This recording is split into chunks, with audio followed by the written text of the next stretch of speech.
रिहान एक बहुत होशियार लड़का है।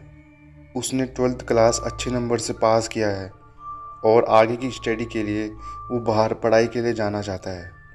लेकिन अपने माँ बाप की एकलौती औलाद होने के कारण उसके पिता उसको यही गांव में ही रहने देना चाहते हैं। लेकिन रिहान की मम्मी उसको भेजने के लिए तैयार है। बहुत कुछ करने के बाद आखिर में उसके पापा ने भी उसको बाहर भेजने की परमिशन दे दी।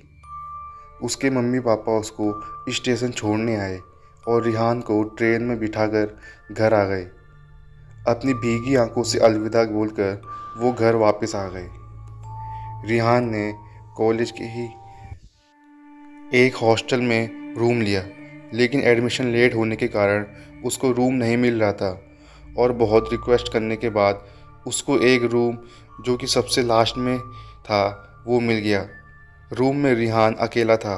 बाकी रूम में सबके साथ एक पार्टनर था, लेकिन रिहान के साथ कोई नहीं था। वो वहाँ अकेला ही था। एडमिशन लेट इसलिए भी हो गया था क्योंकि रिहान को मम्मी पापा को मनाने में काफ़ी टाइम लग गया था। लेकिन रिहान खुश भी था कि उसको अकेले ही रूम मिला है। उसको अकेले स्टडी करना अच्छा लगता था। कॉलेज का पहला दिन था और रिहान कॉलेज के लिए रेडी हो रहा था। उसने अपने कपड़े निकाले और नहाने चला गया।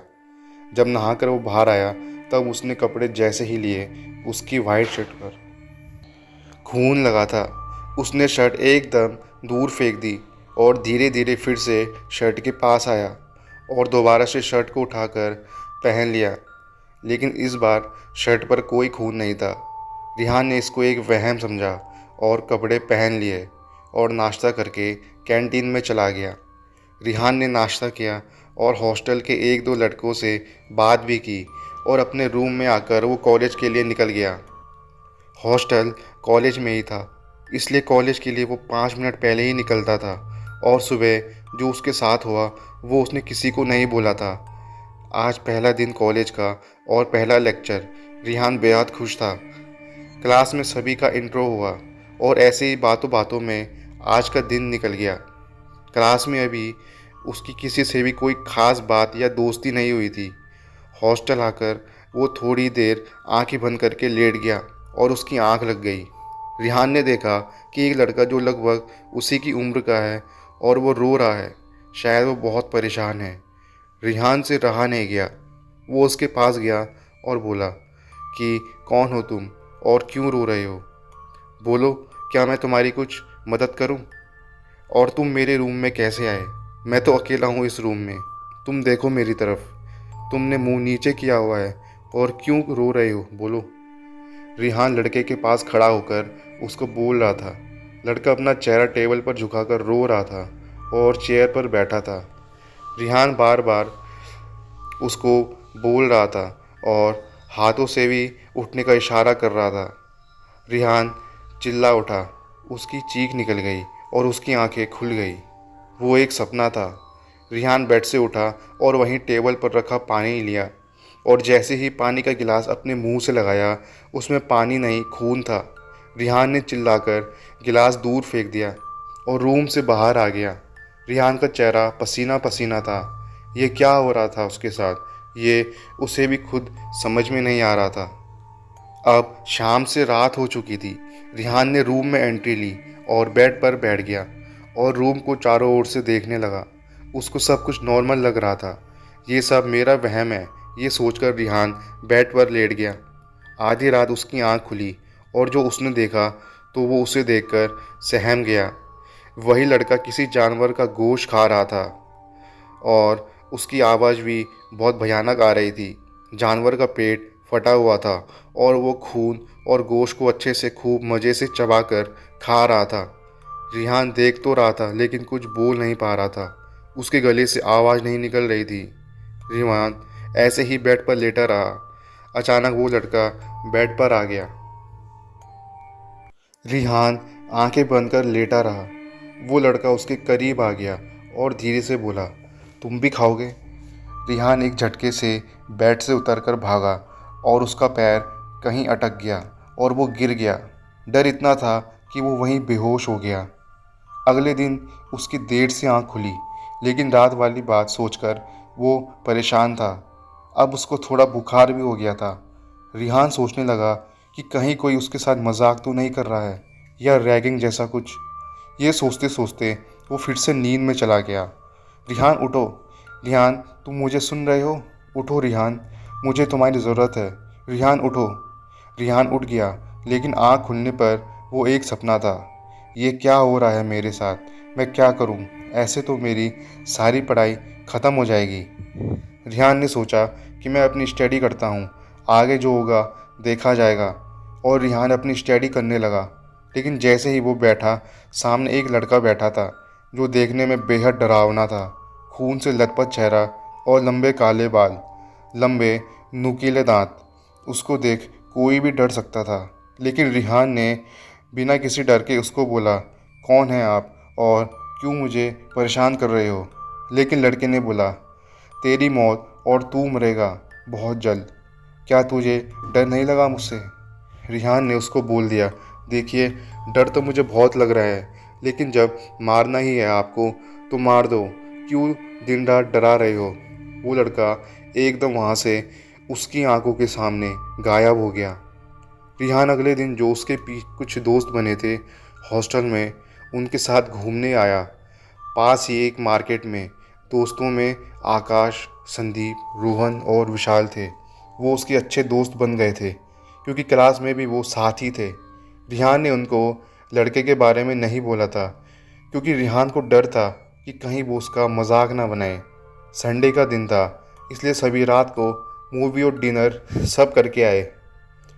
हॉस्टल आकर सभी एक साथ हॉस्टल की छत पर आ गए। गर्मियों के दिन थे, इसलिए सब छत पर आकर बात करने लगे।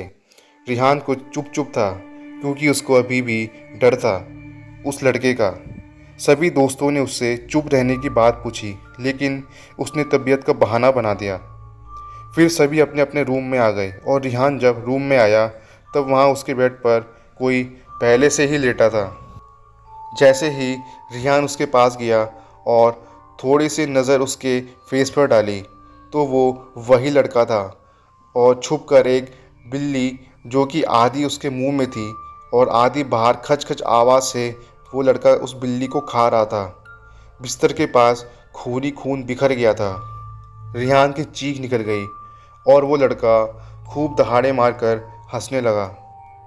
रिहान को होश नहीं था कि अब वो क्या करे, इसलिए वो रूम के एक कोने में आकर बैठ गया और अपना चेहरा नीचे करके बैठ गया। लड़का उसके पास आकर बैठा और रिहान का सिर पकड़कर ऊपर किया। अब रिहान का मुंह पसीने से तर था। रिहान उसके सामने गिड़गिड़ाने लगा कि मुझे जाने दो, बख्श दो मुझे। लेकिन लड़का एक डरावने रूप से एक नॉर्मल रूप में आ गया और रिहान अब चौंक कर सीधा खड़ा हो गया और बोला, कौन हो तुम? क्या तुम मेरी रैगिंग कर रहे थे? बोलो। नहीं, लड़के ने बोला। फिर ये सब क्या नाटक था? लड़का रोने लगा और बोलने लगा, मैं भी कभी तुम्हारे जैसा ही एक इंसान था और इस कॉलेज में एडमिशन लेकर अपने सपने पूरे करने आया था। लेकिन लेकिन क्या? रिहान लड़के से पूछने लगा और बोला, क्या तुम अब इंसान नहीं हो? क्या हो तुम फिर? लड़का रोने लगा और बोला, मैं अब मर चुका हूँ। ये मेरी रूह है, ऐसी रूह जो तड़प रही है अपने बदले के लिए। क्या तुम मुझसे दोस्ती करोगे? बोलो, करोगे तुझसे दोस्ती? रिहान ने डरते डरते उससे हाँ कह दिया। रिहान की हाँ बोलते ही उस लड़के की रूह रिहान के जिस्म में आ गई। अब रिहान की आंखें लाल और चेहरा थोड़ा सूज गया था। आवाज़ भारी और कभी कभी दो आवाज़ें आने लगी थी। सुबह हो चुकी थी और रिहान कॉलेज निकल चुका था। क्लास में जाने के बाद उसने अपने किसी दोस्त से बात नहीं की, बस चुपचाप आकर डेस्क पर बैठ गया। सभी दोस्त सोचने लगे कि शायद रिहान बीमार है। रिहान अब चुप चुप रहने लगा। सभी दोस्तों ने बहुत पूछा, लेकिन वो बीमारी को बोल देता। एक रात सभी हॉस्टल के लड़के अपने सीनियर के बारे में बात कर रहे थे। तब रोहित नाम का लड़का बोला, आप लोग जानते हैं 2 साल पहले एक लड़का इस हॉस्टल में आया था और उसी के साथ लोगों ने बेचारे की रैगिंग की और अगले दिन वो कॉलेज दिखा ही नहीं। कोई नहीं जानता वो कहाँ है, जिंदा है या मर गया। उसके माँ बाप ने भी बहुत ढूंढा, लेकिन उसका पता ही नहीं चला। रिहान एकदम बोला, वो मर गया था, उसको मारा गया था, वो आज भी आत्मा के रूप में घूम रहा है। सभी लड़के उसके मुंह से निकलती डबल आवाज़ को देखकर शॉक्ड हो गए और सभी ने रिहान से पूछा, तुमको कैसे पता? रिहान, जबकि तुम तो कॉलेज के बारे में कुछ जानते ही नहीं, और रोहित का तो भाई था जिसने उसको ये बात बोली थी, लेकिन तुम्हारा तो दूर दूर तक कोई कनेक्शन नहीं, ऐसा तुम बोलते हो। रिहान चुप रहा और उसने रूम में आ गया। तभी उसके जिस्म से वो आत्मा उस लड़के की वो अब तक निकल चुकी थी। रिहान के जिस्म से रूह के निकलते ही वो बेहोश हो गया।